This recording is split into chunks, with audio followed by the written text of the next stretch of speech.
মায়ের সাথে বড় মামার বাসায় বসে আছি। মা মামিকে জিজ্ঞেস করলো, ভাইজান কি বাসায় নেই ভাবি? মামি চোখে মুখে বিরক্তি নিয়ে বলল, না, বের হয়ে গেছে কিছুক্ষণ আগে। মা জিজ্ঞেস করলো, কোথায় গেছে? মামি একটু তিক্ততা নিয়ে উত্তর দিল, সে আমি জানি না কি, পুরুষ মানুষ ঘরের বাইরে গেলে কি বউয়ের কাছে বলে যাবে? মামি মায়ের প্রশ্নে বিরক্ত হচ্ছে, সে বিরক্ত তার চোখে মুখে এবং কথার উত্তরে শুনেই মা বুঝলো। তারপরও মামিকে আবার জিজ্ঞেস করলো, ফিরবে কখন জানেন কিছু? মামি বলল, আমি কি করে বলবো। মামা বাসায় ফিরল জোহরের আজানের পরে। বাসায় মাকে দেখে মামা যেন একটু বিরক্ত হলো, সামান্য জিজ্ঞেস করলো না মা কেমন আছে। মায়ের আদর যত্ন যেন কিছুদিনের ভিতরে কমে গেল। অন্য সময় হলে মামি ফ্রিজ থেকে কিছু বের করে খেতে দিত, কিন্তু সে সকাল থেকে দুপুর পর্যন্ত বসে থাকলাম, এক গ্লাস পানি ছাড়া কিছুই দিল না। মা মামার কাছে বলল, ভাইজান জমির বিষয়ে একটু কথা বলতে চাইছিলাম। মামা বলল, দেখ, জমি তো আর আমার হাতের মুঠোয় না, বললাম আর হয়ে গেল, এসব বিষয়ে সময় লাগবে। মা বলল, আর কত সময় লাগবে? 2 মাস ধরে একই কথা বলছেন। মামা একটু রাগ করে বলল, আমার কাছে আসবার দরকার কি তোর? বাইরে যেয়ে যার কাছে পারিস বিক্রি কর। মামা রাগ করে মায়ের সামনে থেকে ঘরের ভিতরে চলে গেলেন। মা আর কোনো কথা বলল না, আমাকে নিয়ে বের হয়ে গেল মামার বাসা থেকে। আমি বুঝলাম মা যখন নানার সম্পত্তির ভাগের কথা বলল, তখন থেকেই মামার আমাদের আচরণে বদলে গেল। এই যে এখন দুপুরে খাবার সময় আমার মা মেয়ে মামার বাসা থেকে বের হয়ে গেলাম, মামা মামি একটাবারও বলল না দুপুরে ভাত খেয়ে যেতে। মা বাসায় ফিরে ভাত বসিয়ে দিল, বাবাকে গোসল করালো। আমার বাবা 7 মাস হয়ে বিছানায় প্যারালাইজড হয়ে আছেন। বাবা ছিলেন একজন কলেজের শিক্ষক, রিটায়ার্ডের সময় বাকি ছিল। 3 বছর আগেই বাবা বিছানায় পড়ে যান। যে জমানো টাকা ছিল সেসব বাবার চিকিৎসায় শেষ। আমার বড় আপার জামাই বুলবুল ভাই কিছু টাকা মাস শেষে দেন, সাথে বাবার জমানো কিছু টাকা। এসব দিয়েই আমাদের 3 সদস্যের পরিবার এখন চলে। বাবার কলিগ আলতাফ আঙ্কেল বলল, তার মেয়ের শ্বশুরের এই রোগ হয়েছিল। ওনারা যখন ভারত নিয়ে দেখালো, সে নাকি এখন অনেকটা সুস্থ। মা ঠিক করলো বাবাকে একবার ভারত নিয়ে দেখাবে, তবে 17 লাখ টাকা দরকার। এত টাকা এখন জোগাড় করা আমাদের পক্ষে কোনোভাবে সম্ভব না। মা তখন ভাবলো তার বাবার বাড়ির ভাগের জমিটা বিক্রি করবে, কিন্তু যখন ওই মামাদের কাছে জমি বিক্রির কথা বলল, মামারা তাদের আচরণ বদলে নিল। জমি বিক্রির কথা বলেই মা তাদের কাছে এখন চোখের বিষ হয়ে গেছে।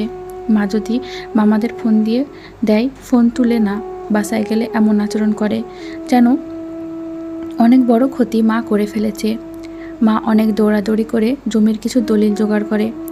আমার নানা বাড়ি সিটি শহরের ভিতরে হওয়াতে জমির দাম অনেক। মায়ের ভাগে যে জমি, তার দাম প্রায় 2 কোটি টাকা। মা মামাদের বলল তারা অন্তত কিছু জমির টাকা যেন মাকে দেয়, কিন্তু মামারা মায়ের সব কথাই উড়িয়ে দিতেছে।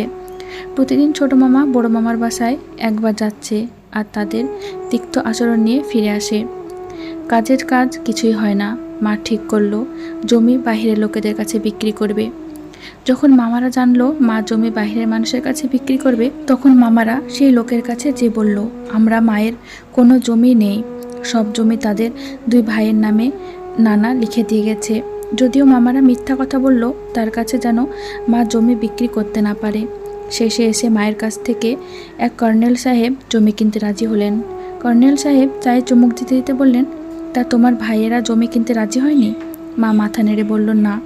কর্নেল সাহেব মায়ের কাছ থেকে সব শুনে বললেন, বুঝলাম মা, আজকাল মেয়ে মানুষের পর্দা নিয়ে যতটা ওয়াজ করা হয়, বোনেদের জমির ভাগের অংশ নিয়ে তেমন বলে না হুজুররা। কিভাবে বলবে বলো? দেখা যাবে খোঁজ করলে দেখবে তারাও বোনের ভাগের জমির অংশ দিতে কৃপণতা করেছে। অথচ দেখো, আমাদের ইসলাম বলে বোনের সম্পত্তির অংশ তাকে যেন বুঝিয়ে দেওয়া হয়। ইসলাম আমরা এখন মানি কেবল নিজেদের সুযোগ সুবিধা মতো। কর্নেল সাহেব জমি নিয়ে কথাই বললেন, এসব নিয়ে আমাদের রাসূলের একটা সুন্দর হাদিস আছে। রাসূল সাল্লাল্লাহু আলাইহি ওয়াসাল্লাম বলেছেন, যে ব্যক্তি কারো উত্তরাধিকার সম্পত্তি গ্রাস করে, অন্য বর্ণনা মতে যে ব্যক্তি কারো উত্তরাধিকার সম্পত্তি নিয়ে পলায়ন করে, আল্লাহ তাকে জান্নাতের অংশ থেকে বঞ্চিত করবেন। কর্নেল সাহেব কথাটা কেন যেন আমার খুব মনে ধরল। আমার মামারা আর্থিক দিক থেকে সবাই ভালো অবস্থানে আছে। 2 মামা মিলে 2 বছর আগে সদর হাসপাতালের পাশে 7 কোটি টাকার জমি কিনল। তবে মায়ের জমি কিনতে তাদের এত অজুহাত। যদি ফ্রি খেতে পারে সেই সুযোগ কে হাতছাড়া করে। 3 দিন পরে জমির দলিল হবে। সে রাতে বাবা অনেকটা বেশি অসুস্থ হয়ে যায়। বাবাকে হসপিটালে নিলে ভোর রাতের দিকে বাবা শেষ নিঃশ্বাস ত্যাগ করেন। মা সারা জীবন একটা আফসোস নিয়ে বাঁচবে, টাকার অভাবে কেবল বাবার চিকিৎসা হলো না। মামারা যদি শুরুতে জমিটা কিনতো এমন কিছু হয়তো হতো না। মা নিজেকে অন্তত সান্ত্বনা দিতে পারত। বাবা মৃত্যুর 2 দিন আগে চিংড়ি মাছ দিয়ে নারকেল খেতে চাইলো। মায়ের কাছে তখন চিংড়ি মাছ কিনবার মতো টাকা ছিল না। মা ভেবে রেখেছিল জমির দলিল হলে চিংড়ি মাছ কিনবে। তবে বাবার সে নারকেল দিয়ে চিংড়ি মাছ রান্না আর খাওয়া হয়নি। এরপর আমাদের বাসায় আর কখনো চিংড়ি মাছ কেনা হয়নি।